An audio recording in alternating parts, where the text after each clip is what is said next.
everybody, this is Phil Clark, and I am doing an experimental pubcast special video here. So on my right is Chuck Fort, sometimes co-host of the Brit and Yankee Pubcast, but he is the assistant brewer here. Or are you a brewer? Are you assistant or a brewer? Nobody knows. Nobody knows. Okay, sometime. welcome, Chuck. Over there is TJ, who is the head brewer here at Church Street, and on the end there is Mark Naskey, and he had formed the relationship with Barrel of Monks Brewing down in Boca Raton, Florida, where somehow along the way, the Brit and Yankee got into this bet with them that Belgium would not beat England in the World Cup. Unfortunately, we lost. So I had to send them some beers, which they reviewed on a video. If you go out to their channel at barrelofmonks.com, you'll find it somewhere, I'm sure, on YouTube. In return, I begged for a bottle of their wonderful cherry bourbon barrel Scotch ale, and they obliged. But also they sent us some other ones. So we thought, let's reciprocate here down at Church Street, which is where we are in Itasca, Illinois, and let's taste some of their beers. So first up, we have... I got a little antsy with it. Raspberry Sorcery. Now, Sure. we were going to get an opening of this, but unfortunately, TJ, or was it Chuck, popped the cork a little too soon. That was me. That was my bad. So, I got mosquitoes in here. What's going on? Oh, yeah. Good Lord. Anyway. We opened the bay door. This is a raspberry-flavored wit beer. Oh, sorry. I should say it's a wit beer with raspberries added and wild yeast. So we've got like about 20 minutes to review 4 beers here. So I think we're going to start down at the other end. Mark, what do you reckon on this one? Well, it looks typical. It has that reddish hue in it. It's cloudy, and when you smell it, the aroma is there. So, yeah, definitely get the raspberry, but it kind of comes through dry. I haven't tasted it, but at least the aroma isn't indicating it's very sweet. Yeah, it tastes dry. Definitely dried out from the barrel time.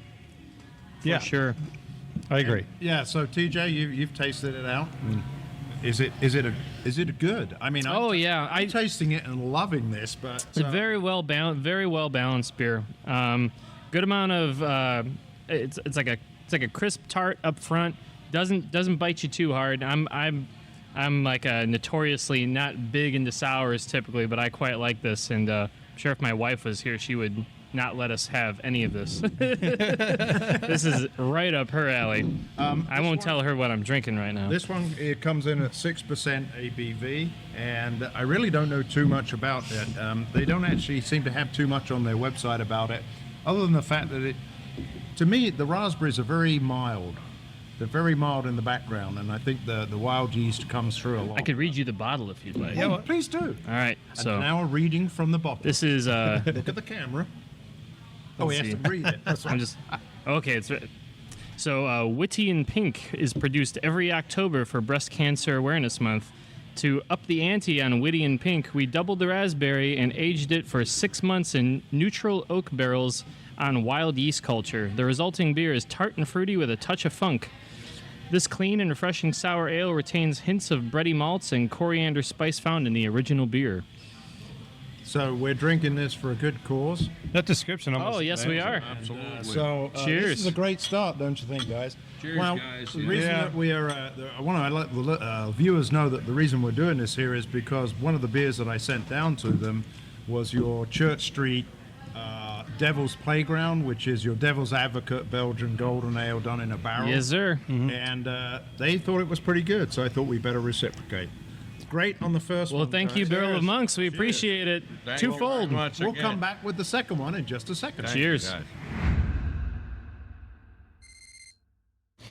It's because we're And here. our second beer here that we are enjoying comes from Barrel of Monks again. Of course, they all come from Barrel of Monks. I don't know why I said that. This one is called Peter Rabbit, and they call it an ale with hibiscus and coriander. Now, would you mind doing the honors of Hibiscus. opening that one? Wow, there, okay. please, Chuck? So this one very often gets called Peter Rabbit online. I don't know why, but Oh, that's what I read when I looked at it. yeah, but it's Peter. Peter. And now, Mark, Peter beer. What's that? Is this what we're going to taste? Get it open, will you please? Oh yeah. Well, you yelled at us the last time. There is no particular style so much, but it's just indicating it's something for the father, so it has some more higher credentials than some of the other beers in any brewery. That's the honor the father with his pater. Okay. Yeah. So this one, go ahead and pour that out. Would you be so kind? Look, we'll So you know why it's you know why they think it's Peter Rabbit is because there's the story Peter Cottontail. Peter Cottontail. Yes, he's a rabbit. He's a rabbit. Oh, he is. Pours I know out that. delicious. Yeah, you're right. Well, but that's the thing. Everybody looks at it and thinks it's. Wow, look at the carbonation on that thing. So this has a lot of Nice. carbonation. Well-carb Now, Belgian ale? This is a particularly interesting beer because it was brewed in collaboration with Fort Lapin Brewerage. Is that how you say it in Belgium? Fort Lapin in Belgium. Yeah. Yeah. And it's a triple. Yeah. This one comes in at 8%. Ooh. It pours out That'll take care quite of you. delicious looking. Looks a lot like our Very Devils. attractive. Yeah. So Have a rich gold. Again, it's cloudy, nice big head, long retention, and so it looks attractive already. I haven't even. I can Yeah, tell swift just from already. an initial Just sip, looking at it. they went very. I feel like they went very mild with the hibiscus. I'm not exactly certain. The only hibiscus beer I've tasted, of course, is the one from Revolution. Oh, yes, I know which one. Yeah, I think it's. So I don't know if that. The name escapes me at the moment. You know, hibiscus tends to be very mild anyway. Usually, when you see hibiscus in a beer, it dominates. Like it's in Yeah. the. You could see it in the color. It'll be Color- red. color- It'll be yeah. reddish. And normally it's usually. red. They get the chose pinkish- just to get a little bit of fragrance. Right, they done good job because it didn't turn his beer pink. So I appreciate that part. I mean, you go through a lot of hibiscus trees, to get the This biscuits. is awesome. So apparently This the is owner awesome. and brewer at Fort Lapin. How do you say that, Mark? Which one? Brewer? The brewerage? Well, Belgium. like Flemish. Yeah. It's brewery Okay, I'll give you that. or brasserie. Looking for the It's name on it. French, I understand that. This is a really sumptuous beer. It is. I'm not certain what coriander tastes like. Orange. Orange? Orangey. Oh, okay, thank you. It's in Orangey. that But, kind of. it's not. It's a distinct spice. Man. It's Yeah, a very. I mean, like. It's not like orange juice, but it's No. And this doesn't drink orangey. like somebody tried to make an imperial wit. It's a. You said it's a triple. It's a triple. This is No, awesome. And as I say, it comes in at 8%. Well, don't you think, DJ? It has sweetness, but it's not offensive. I would. Yeah, it's like How do you a. describe? Oh, it's got a little bit of sweetness to it. It's definitely. I think it's definitely finishing on the dry side though. It's kind of like I would. Our Devil's Advocate, which I love our Devils, but this is something really special. Our Devils finishes really dry, but it has a hint of sweetness to it from all the sugar added into it, and just from the being a high gravity beer weighing in at 9%. You got mosquitoes. This has got a. I know. is- I've had them all I'm all wearing day. socks. We're, folks. I've had 'em all it's been a long brew day, folks. But right there. this is it's got a great malt backbone to it too. To me, it's like got a good body to it. It's not too. Sometimes there's triples that are too thin. Yeah, this one's got like a light caramel, like a real it's not caramelly, but it's like a real light caramel just in the That gets background. that candy sugar kind of. Yeah. Oh, yeah. I get the candy sugar. Oh, absolutely, maybe it's in there. That's I would say. That's my guess. The last note they have on this particular beer is that we hope you enjoy drinking it as much as we enjoyed making it. I'm having a great time drinking it. There's absolutely no way they enjoyed making it as much as I'm enjoying drinking it. It's not As even. as we sit here, Yeah, of course, folks, possibly. it has been a rather long brew day. We had set this up about an hour and a half ago, but problems at the brewery. More like 2. Oh, I gosh. think you waited for at least 2 for us. Okay. You must have. No Well, problem. these guys were slaving away. So anybody who thinks that being in a brewery is easy work, it ain't. Okay, Yeah. we'll be back with our next beer in just a second. Good. All right, our third beer that these fine folks sent us is one beer that's called Delilah. Does anybody know that song by Tom Jones? Oh, Aye, Delilah. I was a Delilah. teenager when that Tom came. Jones. Anyway, this one is I'm familiar with the bar Delilahs in Chicago. Oh, okay. All right. Yeah, We good got bar. that one. This one is a coffee double. or I should say a Belgian-style double with coffee to give it its official title. Would you do the honors here, Mr. Okay. Chuck, please, and open that little puppy? Now, this one comes in at, if I'm looking here, I don't know how much it comes in at, so we'll have to look at the ABV on the side. But it is their beer that they do called the Abbey Terno, Terno, and it's treated with coffee beans from the folks at Chosen Beam in Fort Lauderdale. Now, whilst you're opening this, have any of you guys brewed a coffee beer here at Church Street? We are about to package our second one. Oh, a second one, okay. Second one. So Does it have a name yet? it doesn't. We could it could be considered the same as the first, but different. Same beer. So what we did was we took our Scottish ale and we borrowed a recipe from a friend, a good friend of ours, friend of the brewery, and just put straight beans in it, which is a different way of doing it, but Okay. his beer was so phenomenal with it, we gave it a shot ourselves. I don't think it came out as good as his, but so the second one we did cold brew. And both of these were a collaboration with Sparrow Coffee. I have a really good friend at Sparrow named Robbie. He roasted the beans himself. Did a phenomenal job. This second batch is awesome. Same beer, our Scottish ale, but aged in bourbon barrels for, I'd have to look it up. And Well, hold that thought with about cold a brew. Scottish ale until we get to our fourth beer. I'm looking forward to that. So that should be good. So this one... What's the base on this? So Double. I don't know what the ABV on this is. It's on double the side base. there. It's a double. Yeah. So Mark, what's the difference between a triple and a double, other than what could be the obvious? But I don't know. Is that the obvious? Yeah, that's Color. pretty much the obvious. They're not related to each other, really. And the doubles are normally more fruitier and more candy sugary, kind of dark fruit, flowery, dark colored beers, different from triples that are really light colored, sugary, sweet, but still not sugary sweet. So that's but they're not really related. They just call them double and triple. Doubles are normally a little less alcoholic than the triples, but there's not much difference there. It's just an Abbey style beer, and I'm trying to see if somebody knows or can read on the side here. Anybody got glasses? I haven't got my When glasses. you cheaters. Are you Yeah, I looking for know. you want the specs? Is Yeah, that what you're we looking need the specs. for? This man. is 7%. 7%. That's Okay, typical. so we did actually do that kind of. If we're heading up in the ABV, we did it the wrong way around. We went 8% down to 7%. But hey, who's counting? This coffee is a lot more potent than that yeah, than it that doesn't triple. matter that Yeah. way. So when I the aroma that we get from this is very much a what I would call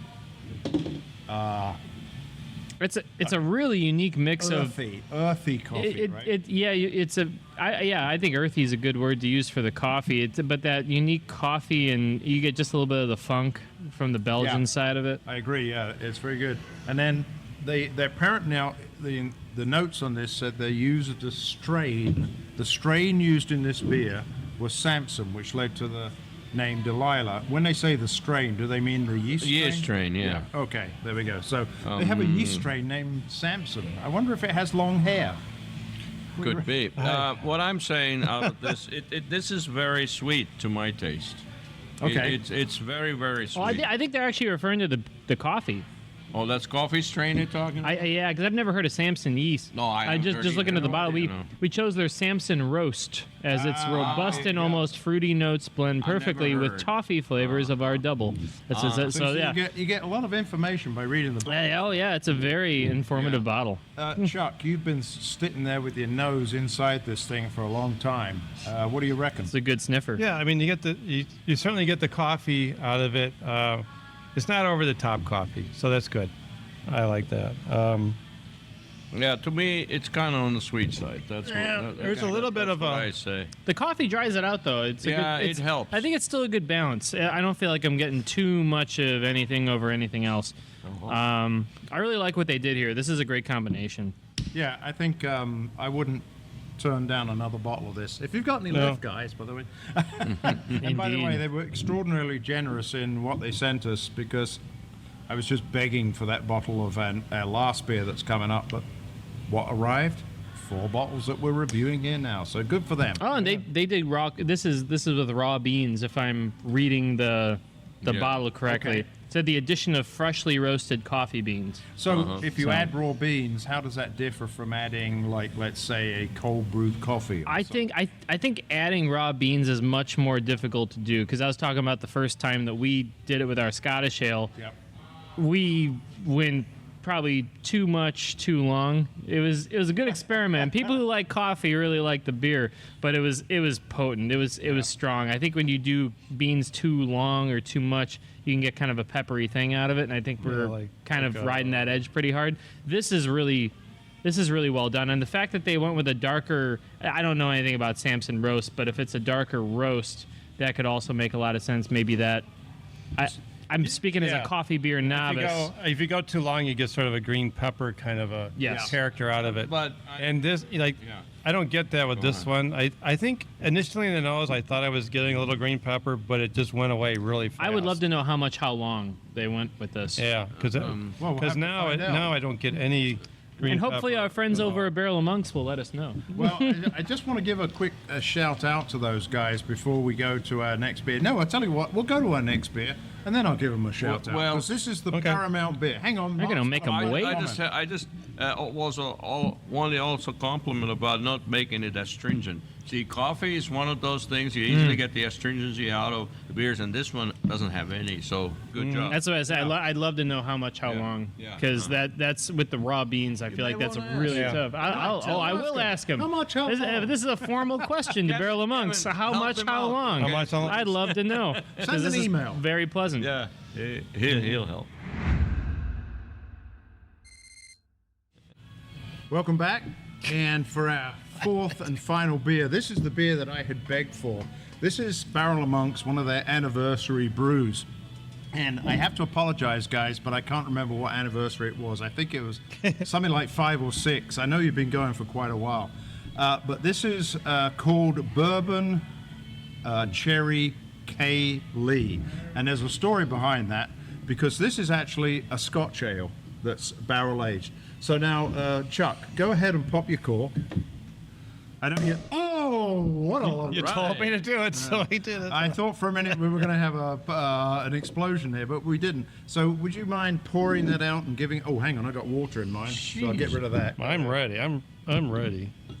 And we were doing. Oh, a look little at bit of that. water in between the samples. So, Oh, look at it, dark. Now, oh, I did poured a say little that I extra was- for I was- myself. I was That's going to give okay. a. Oh a my! How did shout this out. happen? I was going to give a shout out here. How did to all the- this beer get in my Hey, glass? settle down, guys. get See, just a they've little had your bit. beers. It's delicious. All right. So I was going to give a shout out to the guys at Barrel of Monks. And the person who I had this conversation back and forth with is Kevin Abbott, who is the director of operations. So he's the man who's responsible for all the aspects of operations in the brewery. Yeah. Bill McPhee is the brewmaster out there, and he supervises all the processes in the brewery. There's a guy called Keith DeLoach, who is the guy who maintains forward momentum, they say. He's the guy with all the ideas. And then finally... He says you're not working fast enough. No, Go that's right. faster. And finally is Matthew, I think it's Sardi, who is a scientist, and he's the one who takes care of all the yeast management and quality control and the strain development. They have been going for quite some time. Mark, you've been down at the brewery, correct? Yes, and Kevin was my gracious host, and he took me upstairs to the mahogany refrigerator room where you open up the cabinet. You don't know that there's a refrigerator behind it. All the freshest beers were behind there, and we tasted some really good beers. I just want to, Kevin, I want to thank you one more time for that, and I'll be back next spring. I'll be back. I'll be back. And I've got to just get down there because, you know, they're down in Boca Raton, which is right close to the Everglades. So if you're looking for a good Florida adventure, I mean, nobody ever goes to Boca Raton, right? Or do they? I don't know. It's south of West Palm Beach. I think a it's little worth bit. going now. Oh, yeah. Oh, So absolutely. what we have here is their, it's a Scotch ale, Wee Heavy, which is a subversion of their Tartan Monk Scotch Ale. Now, obviously, if you're a Belgian-style brewery and you're doing Scotch ales, that's something different for a start.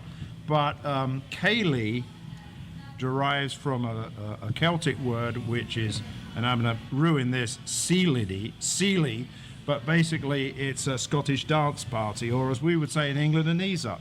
So let's see if they're having a knees up with this beer.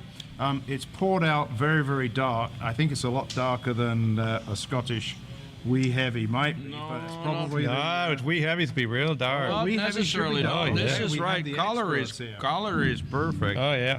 What about the aroma? I'm getting barrel and tartness, which I'm Barrel and cherry. barrel and cherry. Barrel and cherry. Hey, that's a great name for a pub. You know that? The Barrel and Cherry. Yeah, the barrel really dried this one out, I think. It was probably fairly sweet to start It with. did. That's. I mean, I think they made a really good combination here because normally I'm really not a fan of cherry most of the time Right. in beer, whether it's a sour or a dark. But I think if you are going to do cherry, dark is the way to go. Something heavy and dark like this. Yeah. And I think it really works. The cherry's not over the top either. I mean, it's not It like, can be. well, it's it not. can In be. this one, it doesn't seem that. Oh, not in this one too. I think they've proven so far that they can strike a good balance with these combinations, and this is normally I see exceptional. cherry. Normally I see cherry and I say, man, Well, So with the cherry beers, I know, Mark, you're not a big fan of sweetness. I don't think you're getting sweetness in this. no, it is what I have to say about it. The cherry is not offensive at all. So No. I like this. Okay, the thing is that it's by process of elimination, you can take it down to this wee heavy because the base beer is not kind of evident right away. You don't know what it is, but when you start looking at mellow, dark, strong beers, how many are there that you can actually select to use the cherries on? So it's not like it's easy to say, okay, this is wee heavy, let's put some cherries in it. It is not. That's much more sophisticated than that. I remember the first cherry beer that I had was an Imperial Stout that was brewed by the now defunct Walter Payton's Roundhouse Brewing Company, or whatever that was called back in the day. America's Now- Brew Pub. America's Brew Pub. There Yes, you go. indeed. Thank you. And I found that cherries went really well with a darker beer. I'm not a big fruit beer guy, but they went well, right? Yeah. I'm surprised that this, to me, is just tip top because the cherries are in the background. I'm getting the barrel flavor, the oak. Yeah. This, to me, the average drinker, this is my leather chair and cigar beer. Well, you know, I could sit down and enjoy my full, bomber bottle of this. but you know, balance is always the key thing, right? I mean, usually when you see cherry beers out on the market, you're getting hit over the head with cherries, usually. Or the tartness is like up to And 11. the tartness is there, yeah. This Chuck, one is have you not ever been tart. hit over the head with cherries? Yes. Oh, how does it feel? A Sam Adams like cherry, whatever that was. Oh, okay. you know. I thought you meant literally. Okay. Well, I mean, I always used to get their 12-pack, which had like a mix of beers, and the cherry beers I would just have to give to my nieces and nephews because they were just too cherry. Okay, Phil, what's the ABV on this one? The ABV on this is not listed on my thing, so beat you 'em. got to look on the side there. 8 again. and I'm 1.5. sorry. What is Okay. it? 8.5. 8.5. So Yeah, quite it nice. it doesn't taste. It just warms again my sensors down the Yeah. pipe. Get it, but Yeah. you don't feel it in the mouth. But you can Oh, tell, no. you know, there's alcohol. It's not boozy. It's You know definitely not there's boozy. alcohol in there because look what it does. It's killing. Well, the it head. killed the head. I was Oh, gonna yeah. say, that's why I asked. Yeah, the So, carbonation thank you. dies quick despite the. Yeah. That's not necessarily a bad thing, though, right? Well, it just Well, comes I with think the with a beer alcohol. like this, you'd want the carbonation. Yeah. Maybe. Well- It's nice to get the range of it because at first you get a lot more cherry up front when you've got maximum carbonation. Then as the carbonation dies down, you get a little bit more of the malt backbone. It But- kind of punches through But a little bit around the I beginning. think the carbonation is still there. It's just that it doesn't have the ability to hold the head because the alcohol Yeah, kills the it. head doesn't stay. Yeah, the carbonation is there. Yeah. Oh, the carb is. It's there, but it's waning. Well, if you take yours and swirl it, It's kind of like the moon. Well, gentlemen, Well, I really appreciate you coming along and enabling us to sample these 4 delicious beers from Barrel of Monks. From all of us here at the Brit and Yankee Pubcast and at Church Street, we say thanks a lot to you guys down there. And we raise our glasses and say Cheers. Cheers. cheers, guys. Thanks.